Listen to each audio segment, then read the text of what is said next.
جب مومنوں کو اللہ اور اس کے رسول کی طرف بلایا جاتا ہے تاکہ وہ ان کے درمیان فیصلہ کرے، تو مومنوں کا قول تو بس یہ ہوتا ہے کہ وہ کہیں ہم نے سن لیا اور اطاعت کی، اور یہی لوگ فلاح پانے والے ہیں۔ اور جو اللہ اور اس کے رسول کی اطاعت کرتا ہے اور اللہ سے ڈرتا اور اس کی نافرمانی سے بچتا ہے، تو ایسے ہی لوگ کامیاب ہوں گے۔ اور یہ لوگ اللہ کی کڑی قسمیں کھاتے ہیں کہ اگر آپ صلی اللہ علیہ وآلہ وسلم انہیں حکم دیں تو وہ ضرور نکل کھڑے ہوں گے۔ ان سے کہہ دیجئے تم قسمیں نہ کھاؤ، اچھی اطاعت قسم سے بہتر ہے۔ بتحقیق اللہ کو تمہارے اعمال کا خوب علم ہے۔ کہہ دیجئے اللہ کی اطاعت کرو اور اس کے رسول کی اطاعت کرو۔ اگر تم نے منہ موڑ لیا تو سمجھ لو کہ جو بار رسول پر رکھا گیا ہے اس کے وہ ذمہ دار ہیں، اور جو بار تم پر رکھا گیا ہے اس کے تم ذمہ دار ہو۔ اور اگر تم ان کی اطاعت کرو گے تو ہدایت پاؤ گے۔ اور رسول کی ذمہ داری تو صرف یہ ہے کہ واضح انداز میں تبلیغ کریں۔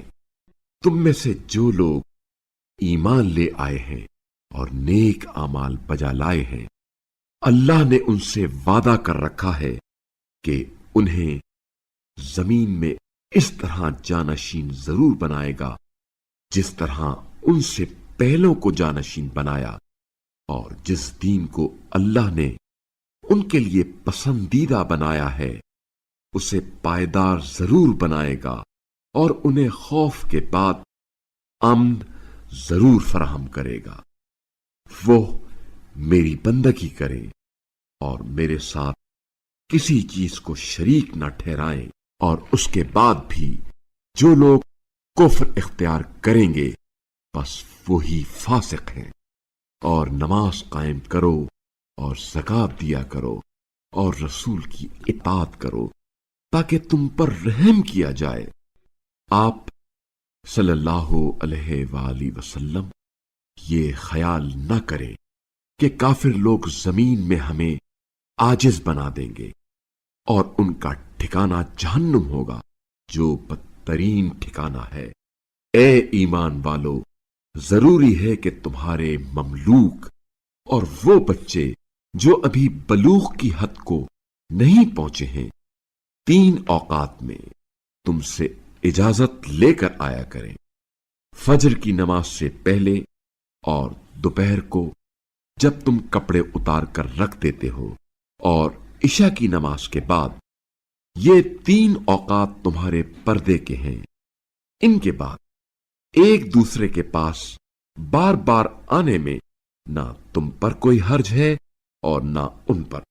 اللہ اس طرح تمہارے لیے نشانیاں کھول کر بیان فرماتا ہے، اور اللہ بڑا دانا حکمت والا ہے۔ اور جب تمہارے بچے بلوغ کو پہنچ جائیں تو انہیں چاہیے کہ وہ اجازت لیا کریں، جس طرح پہلے ان کے بڑے لوگ اجازت لیا کرتے تھے۔ اس طرح اللہ اپنی آیات تمہارے لیے بیان کرتا ہے، اور اللہ بڑا دانا حکمت والا ہے۔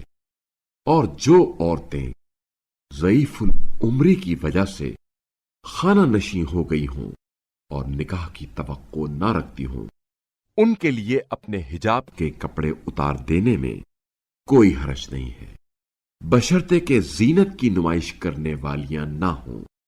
تاہم عفت کا پاس رکھنا ان کے حق میں بہتر ہے، اور اللہ بڑا سننے والا خوب جاننے والا ہے۔